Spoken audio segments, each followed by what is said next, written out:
justamente era algo tan atípico que ameritaba decisiones diferentes y excepcionales. En ese sentido ya está la decisión tomada en esas antenas donde nosotros las ubiquemos, que dicho sea de paso las tenemos ubicadas. Lo que va a hacer en ese caso es hacer todos los trámites para que esas mismas directamente bajarlas y que no transmitan, porque realmente vienen a invadir en definitiva el territorio argentino, cosa que es distinto a la señal que desde el otro lado llega hasta acá, pero que la antena está montada en otro lugar. Pero esa, que es a nuestro entender la más grave, bueno, hay que tomar una decisión fuerte de bajarla directamente. No se puede venir una antena brasileña instalada en territorio argentino para transmitir programas brasileños. Una locura, digo, no tiene sentido. Es increíble que realmente que exista eso. Es increíble, realmente. Pero bueno, en definitiva, lo que nosotros vamos a hacer es con una decisión firme y acompañamiento a nivel nacional en este sentido de darlas de baja. Lo cual va a generar todo un ruido que cuando llegue un momento haremos también nuestra conferencia de prensa explicando la situación. Después, otro tema que ya podemos decir que es un primero, pero no deja de ser muy importante igual, que son aquellas antenas que son, sí, que están del lado argentino, que están instaladas, pero que retransmiten programas brasileños. Sí. En definitiva, en términos de la comunicación, están también violando lo que es la ley de servicio de comunicación audiovisual, donde exige producción nacional, producción local, un mínimo de música nacional, que ese mínimo de música, la mitad tiene que ser están registradas las discográficas, los intérpretes. Digo, eso lo podemos corregir de esa manera, yendo hacia el medio y aplicando la ley en ese sentido de que contemplen los porcentajes que sí, bueno, que en todo caso lo que quiera retransmitir tenga el 30% que le permite la ley. Entonces eso es dentro de todo más manejable. Y la tercera situación que tenemos es la influencia, ¿sí?, de las señales que se escuchan del lado brasilero, que se escuchan del lado argentino, que es lo que te digo que Cancillería tendría que mediar en cuanto a la corrección de no interferir en el espectro de otros medios, sí, nacionales que estén en ese mismo dial. Digo, todo esto da una situación, digamos, particular, que es la culturalización por el medio fronterizo también, que de alguna manera genera una cultura propia también en esa zona, porque por la enorme influencia que hay, básicamente la transformación cultural la da el sector brasilero, digo, porque del lado paraguayo, bueno, no hay tantas diferencias en temas culturales, pero sí en cuanto al lado brasilero, por el tema del idioma, en fin. Bueno, eso también nosotros como Servicio de Comunicación Audiovisual y como Autoridad Federal vamos a seguir tratando de influir y que se respete lo que la ley exige, que son los determinados porcentuales de música nacional, de producción propia, de producción independiente, que eso es lo que va a ir ayudando a tampoco que sea violento de golpe, porque vos, si tenés acostumbrado a todo un pueblo escuchando durante años y años y años solo un tipo de música, un idioma, una forma de comunicarse, no le podés ir de un día para el otro cambiando absolutamente todo, pero sí tratar de ir menguando eso hasta que llegue a un equilibrio razonable, ¿no? Eso en cuanto a la situación la situación de frontera y los conflictos en el marco internacional. Ahora bien, realmente es importante puntualizar las divisiones de los efectos, de los espectros. Del espectro. Bueno, creo que es importante también, ¿no? El espectro radioeléctrico, como te decía, definito, va, por ejemplo, en el tema de radios, sí, va desde el 88.1 hasta el 107.9, eso implica una determinada cantidad de diales, que son los impares, y que a su vez esos impares tienen que respetar los canales adyacentes para no tener interferencia, en fin, lo cual te va limitando un poquito el espectro. Ahora, todo el espectro radioeléctrico, la ley lo divide en 3 tercios. Un tercio que tiene que ver para aquellos que desarrollan su actividad en forma de negocio, comercio, con fines de lucro. Un tercio para el Estado, que es el Estado todo lo institucional, lo que es las universidades, también los pueblos originarios, también la Iglesia Católica, las universidades, etcétera. Todo lo que tiene que ver con el Estado está dentro de ese tercio.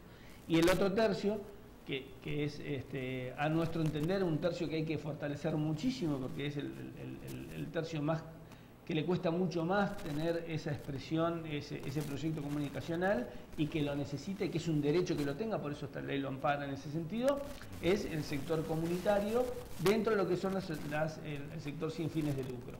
Entonces, el espectro, ¿cómo se divide? 33% con fines de lucro, 33% para el Estado, 33% para organizaciones sin fines de lucro. Dentro de esos sin fines de lucro están todas las expresiones de comunicación comunitaria. Esos proyectos de comunicación comunitaria que son los que más les ha costado tener una voz. Sí. No es una voz que no existe, es una voz que muchas veces es invisibilizada porque justamente el comercio de lo que era antes del servicio de la ley 26.522 le permitía que absorbiera el espectro a los que eran digamos, a los negocios de comunicación. Y ese 33% era invisibilizado prácticamente.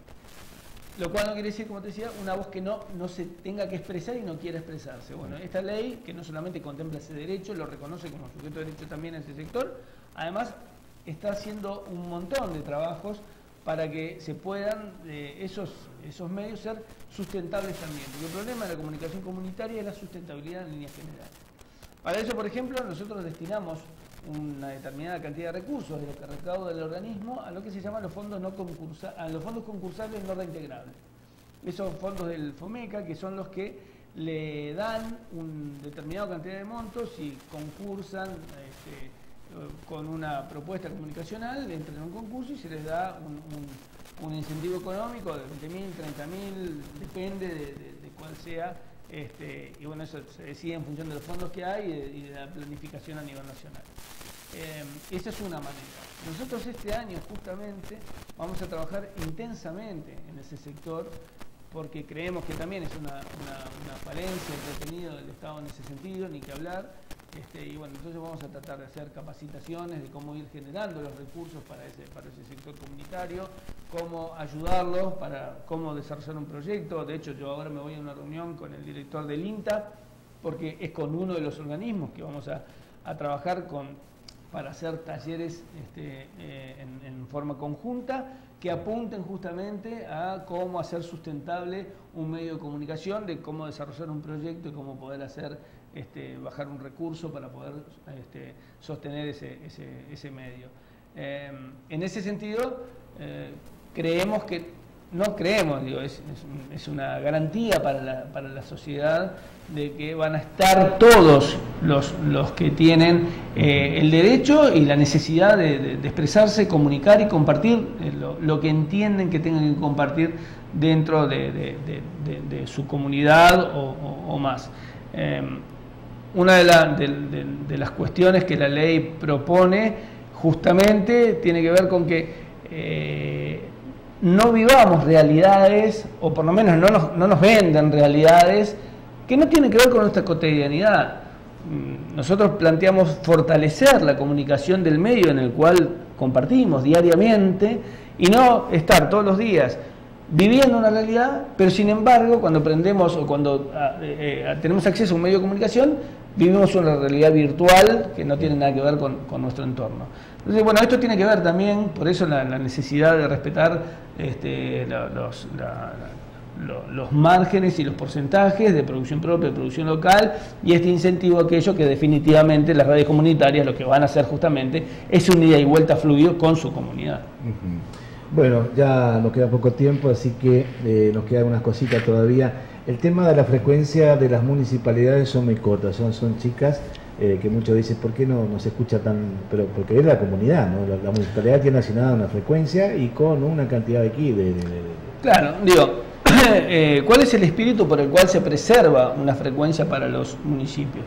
Tiene que ver con que el municipio pueda comunicar en función de lo que le interesa comunicar a su comunidad. Exacto. Entonces digo, vos lo necesitas 2 kilos para comunicarle al pueblo, que es el que tiene no sé, serán 20 kilómetros a la redonda, vos necesitas 2 kilos para llegar desde, yo qué sé, no sé, por ejemplo, desde Garupá hasta Apóstoles, digo, porque el municipio lo que pretende, para vos comunicar cosas con otros municipios tenés todo el marco institucional que te lo permite. En términos de comunicación, vos tenés esa se te preserva eso con el espíritu de que sea accesible para poder transmitir desde la propia, desde el propio municipio y la gestión lo que esté planteando y lo que cree de interés a el lugar de injerencia de esa intendencia. Por eso con una frecuencia de baja potencia que tenga hasta 300 kilowatts como máximo, ya de recontra da y sobra realmente como para llegar a ese lugar. O sea que ese es el motivo por el cual es relativamente baja la potencia. Claro.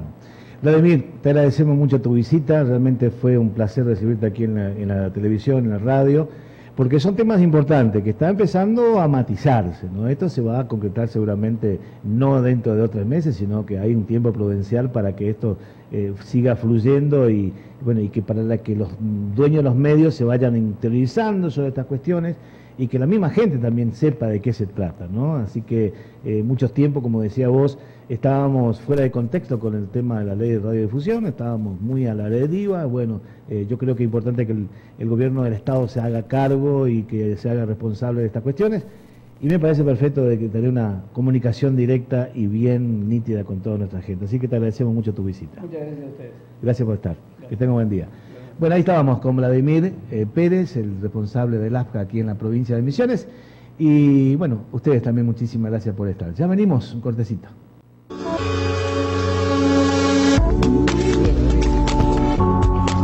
Inicio de espacio publicitario.